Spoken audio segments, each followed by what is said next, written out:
어느 설문 기관에서 설문조사를 했는데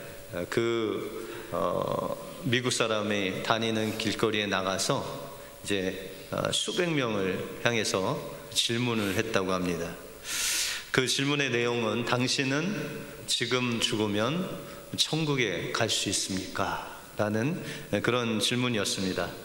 그 질문의 응답자 중에 55%가 나는 천국에 갈 수 있습니다 라고 그렇게 이야기했고, 35%는 천국에 가길 바라지만 잘 모르겠다, 그리고 6%는 천국이 없다라고 말하고, 4%는 나는 지옥에 갈 것 같다 라는 그런 응답을 했다고 합니다.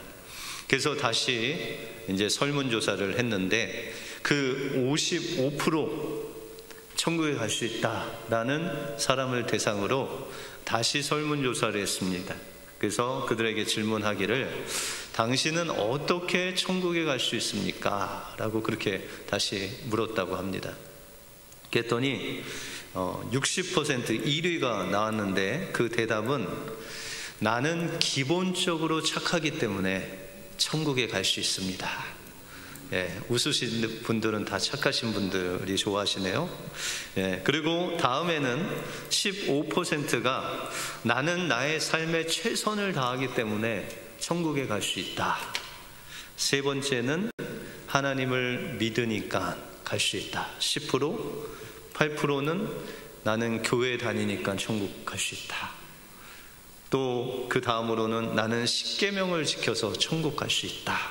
마지막 2%는 나는 아무도 해치지 않는 그런 좋게 살았기 때문에 나는 천국에 갈 수 있다 라고 그렇게 이야기를 했다고 합니다. 제가 생각하기에는 이 55% 안에 드는 사람들 중에 한 10% 정도 천국에 갈 것 같습니다. 여러분들 어떠하시죠? 어떻게 여러분들 지금 하나님 부르시면 다 천국 가실 수 있으시죠? 우리 은혜교회는 다 그럴 줄 믿습니다. 여러분들 어렸을 때 부르던 복음성가 기억나세요? 주일학교 때 돈으로도 못 가요, 하나님 나라. 또 뭐가 있죠? 힘으로도 못 가요, 하나님 나라. 그걸 찾아보니까 3절까지 있더라고요. 어여뻐도 못 가요, 하나님 나라. 그 다음에 맘 착해도 못 가요, 하나님 나라. 그럼 어떻게 갈 수 있어요? 거듭나며 가는 나라, 하나님 나라. 믿음으로 가는 나라, 하나님 나라. 그렇게 아주 복음적인 찬송입니다.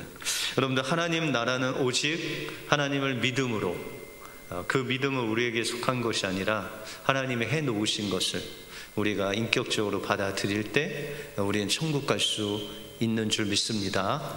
그 믿음으로 날마다 천국을 향해서 나아가시는 여러분들의 삶이 되시기를 주님의 이름으로 축복합니다. 오늘 본문을 통해서 우리는 이 땅에서 믿음으로 사는 삶이 무엇이고, 우리는 어떻게 믿음으로 살 수 있고, 우리가 믿음으로 살 때 하나님께서 우리에게 주시는 축복이 무엇인지 오늘 본문을 통해서 살펴보겠습니다. 먼저 믿음으로 사는 삶은 우리의 마음의 기초를 하나님께 두는 삶입니다. 오늘 본문의 주인공인 하박국이라는 이름의 뜻은 포옹하다, 껴안다, 움켜잡다, 이런 뜻이 있습니다.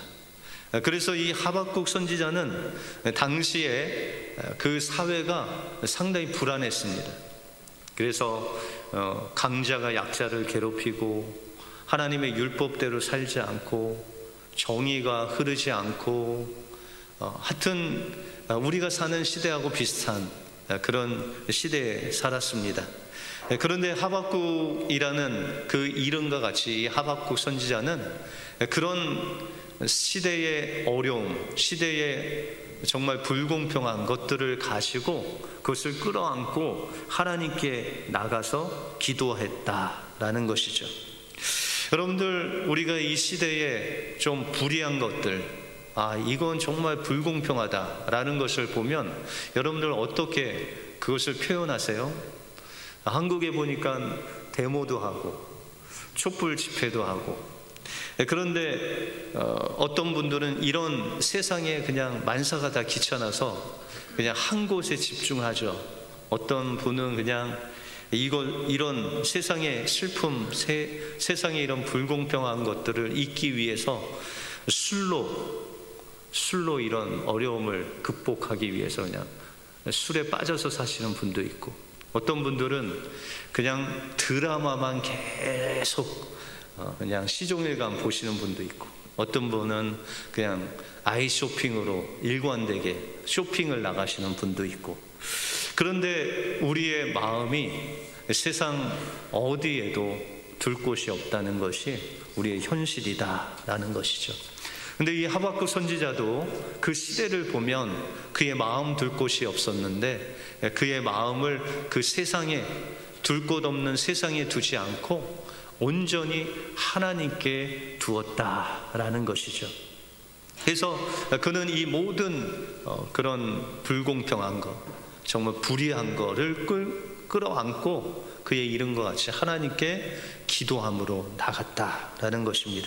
그래서 오늘 1절에 보시면 내가 내 파수하는 곳에 서며 성루에 서리라. 그가 내게 무엇이라 말씀하시는지 기다리고 바라보며 나의 질문에 대하여 어떻게 대답하실는지 보리라 라고 그렇게 말씀하고 있습니다. 우리 하박국서 1장 2절에 보시면 이 하박국이 하나님 앞에 기도하는 내용이 나옵니다.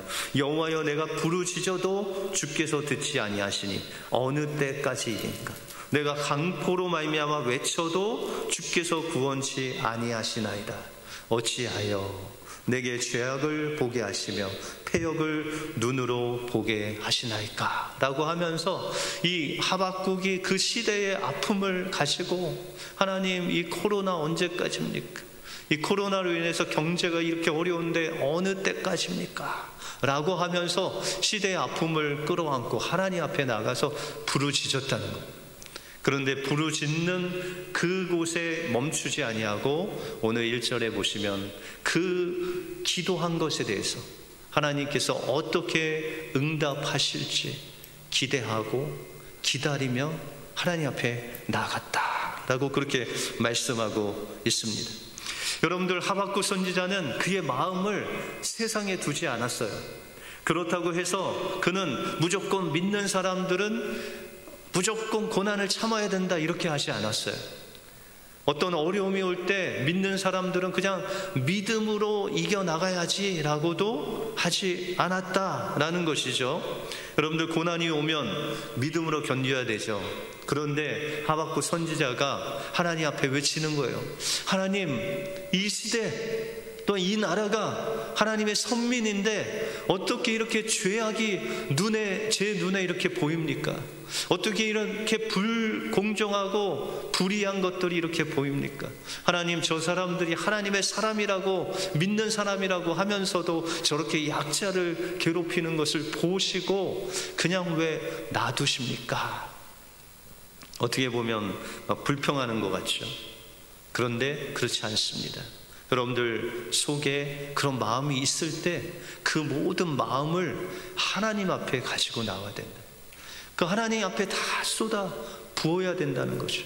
그리고 하나님께서 우리에게 어떻게 응답하시는지를 말씀을 통해서 우리에게 말씀하실 그 응답하시는 하나님을 기대하며 기다리는 것, 그것이 우리의 마음을 하나님께 두는 자의 모습이다라는 것입니다. 마태복음 8장에 보시면 제자들이 예수님과 함께 배를 타고 밤에 이제 그 건너편에 지나가고 있는데 풍랑을 만났습니다. 예수님은 너무 피곤해서 고물 아래서 주무시고, 이 제자들은 풍랑과 싸우느라고 배에서 물을 퍼내고 막 그래도 예수님은 그냥 주무시는 거예요.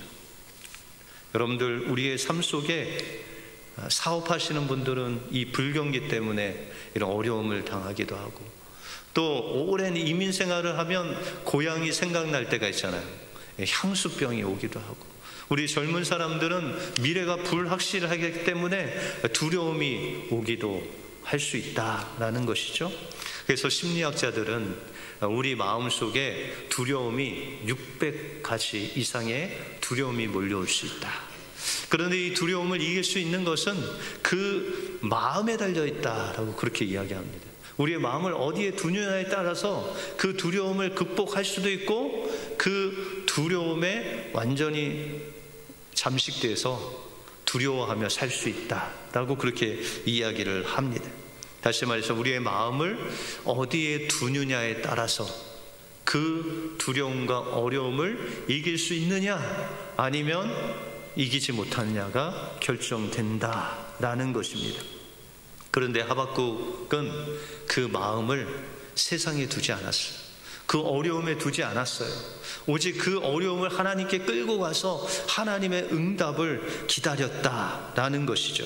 그때 하나님이 하박국에게 응답하십니다. 4절에 보시면 보라 그의 마음은 교만하며 그 속에 정직하지 못하나 의인은 그의 믿음으로 말미암아 살리라 라고 그렇게 말씀하고 있습니다. 여러분들은 의인입니까? 죄인입니까? 여기서 의인은요, 우리 믿는 모든 사람들을 의인이라고 하시는 거예요. 그런데 이 의인은 뭘로 살래요? 믿음으로 말미암아 살리라. 이 믿음으로 산다는 것은 하나님께서 하신 일, 하나님께서 하실 일, 그 모든 것들의 주인 되신 그 하나님만을 신뢰하고 나가라는 것이죠.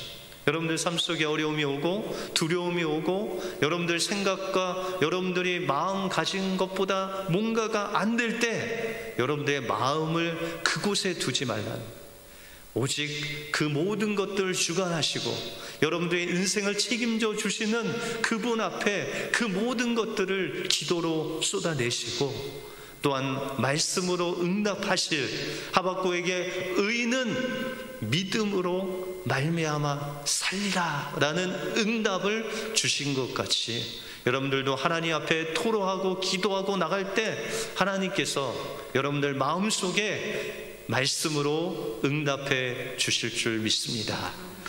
그러므로 여러분들의 마음을 세상 어느 곳에 두지 마시고 오직 하나님께 두심으로 하나님이 주시는 놀라운 응답과 기쁨을 누리시는 여러분들의 삶이 되시길 주님의 이름으로 축원드립니다. 그러면 우리는 이 어려운 세상을 어떻게 구체적으로 믿음으로 살아낼 수 있겠습니까?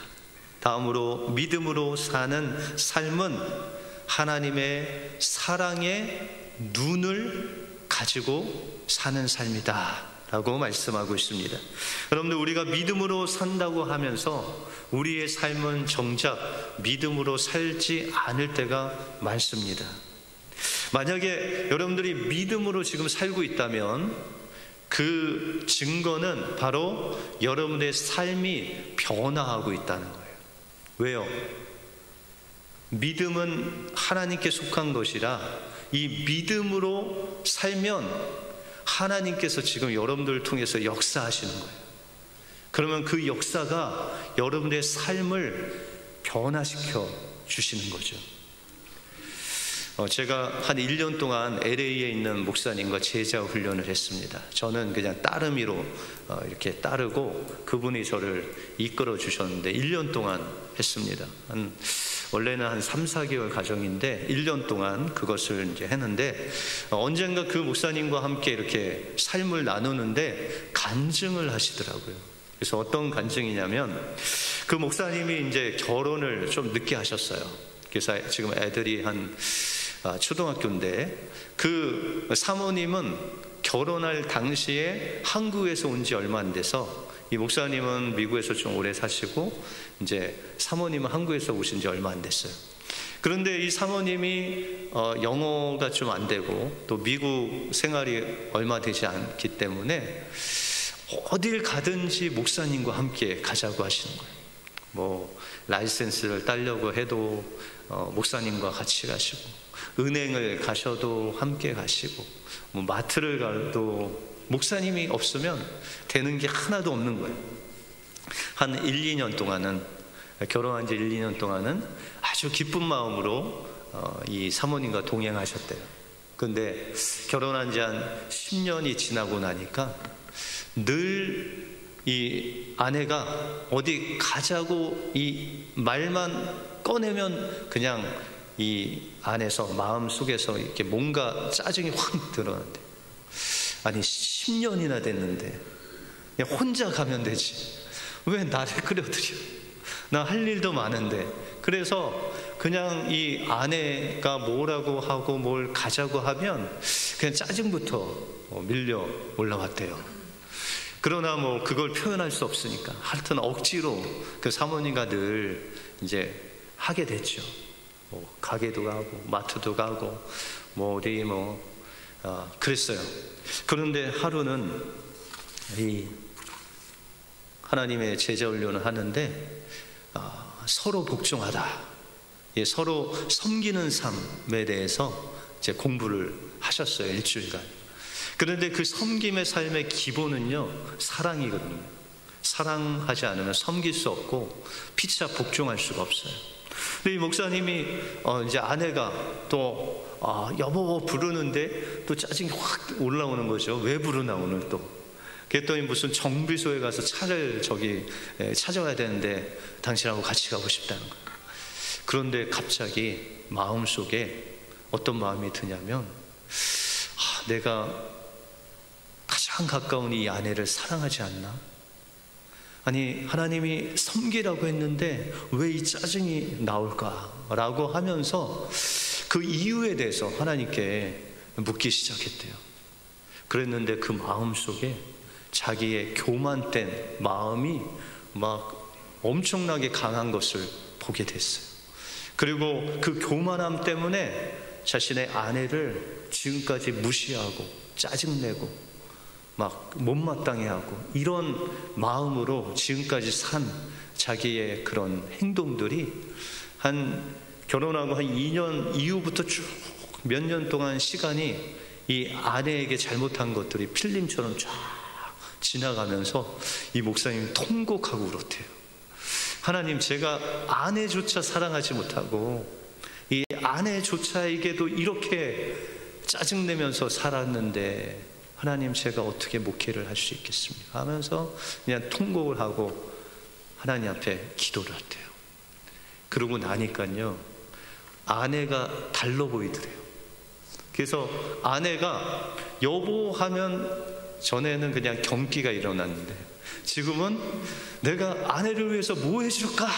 라는 마음이 막 있더래요. 그래서 아내가 부르지도 않았는데 막 환청으로 자기를 부르는 그런 소리가 막 들리더래요. 언제 나를 불러주실까? 하면서 아내가 그러면서 이렇게 아내에게 내가 가겠다고 막 즐거운 마음으로 하니까 아내가 이상한 눈으로 남편을 보더래요. 저 사람이 죽을 때가 됐나? 왜 저렇게 변했나? 라는 그런 말하지는 않아도 무언의 말로 그런 표정으로 자기를 보더래요. 여러분들, 우리가 우리의 마음을 주님께 두고 하나님께서 주시는 그 응답을 가지고 살아야 되는데 그 사는 삶을 살지 않을 때가 너무 많다는 거예요. 하나님께서 우리에게 말씀을 주시면 그것을 살 때 그것을 살아낼 수 있는 사랑의 능력을 우리에게 부어주신다는 거예요. 여러분들, 요새 손자 손녀 자랑하는 재미로 사시는 분이 많죠. 어르신들은. 그래서 뭐 비디오, 매일 비디오, 뭐 사진 이런 거 보니까는 많으시더라고요. 근데 그거 이제 보여주면서도 눈에는 꿀이 막 뚝뚝 떨어져요. 지금 손자 손녀들 이렇게 보여주면서도. 근데 여러분들, 믿음으로 산다는 게 그거예요. 그 손자들을 보는 사랑의 그 꿀 떨어지는 눈으로 옆에 있는 남편을 보는 거예요. 그 눈으로 아내를 보는 거죠. 그 사랑으로 사랑하는 거예요. 그러면은 여러분들, 이 하박국 선지자가 하나님 앞에 부르짖었잖아요. 원망조로. 근데 하나님께서 응답하셨잖아요. 그 응답 가지고 이제 세상을 보니까 세상에 바뀐 거 하나도 없어요. 이 남유다 족속이 이제 바벨론에 의해서 망할 때가 가까워졌어요. 죄악이 아주 관영해졌어요. 근데 그 시대, 그 환경, 그 죄악들은 하나도 바뀐 게 없어요. 근데 그 하박국 눈에는요, 꿀이 뚝뚝 떨어져요.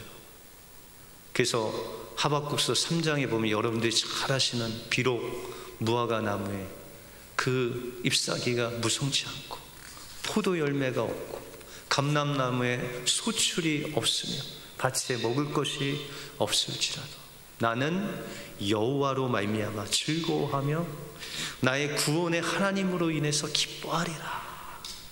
그가 응답받고요, 하나님 말씀을 받으니까 하나님께서 사랑의 능력을 주셨어요. 그래서 그 사랑의 눈으로 보니까는 그 이스라엘이 온통 사랑스럽게 보인 거예요.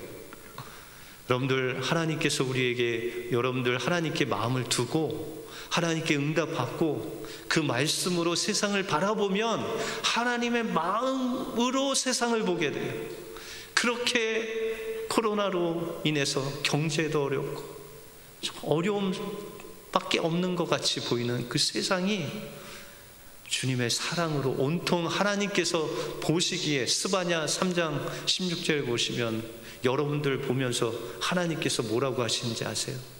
내가 너희를 보니까 내 마음이 기뻐서 이기질 못하고 내가 너희를 정말 사랑한다 라고 그렇게 말씀하셔요. 여러분들 봤는데 하나님이 막 기뻐갖고 그 기쁨을 이기지 못하시는 그 정도로 여러분들 사랑하신대. 그 사랑이 하나님께 마음을 두면 여러분들 마음속에 부어져서 뭘 봐도 사랑스러워. 직장에 가도 그렇게 고춧가루 짓을 하시는 분들도 사랑스러워 보이고, 그렇게 옆에서 그냥 왼수 같은 분들도 그냥 꿀이 뚝뚝 떨어지게 그렇게 사랑스러워 보이고, 어떻게 하면요, 여러분들의 마음을 주님께 두고 주님이 주신 말씀으로 믿음으로 살게 되면 하나님의 사랑의 능력의 시각으로 그것이 다 보인다는 것입니다. 그러므로 믿음으로 산다는 것, 여러분들의 마음을 세상 어디에 두지 아니하시고 온전히 하나님께 두고 여러분들의 기도할 그 모든 대항을 다 쏟아 부으시고 응답을 기다리시고, 응답하시면 그 말씀 붙잡고 주님의 사랑의 마음으로 사랑하고 행하는 그 삶이 바로 하나님이 원하시는 믿음의 삶이다 라고 말씀하십니다. 이 은혜가 여러분들 한 주간 여러분들 삶 속에, 심령 속에 임하시길 주님의 이름으로 축원드립니다. 기도하겠습니다.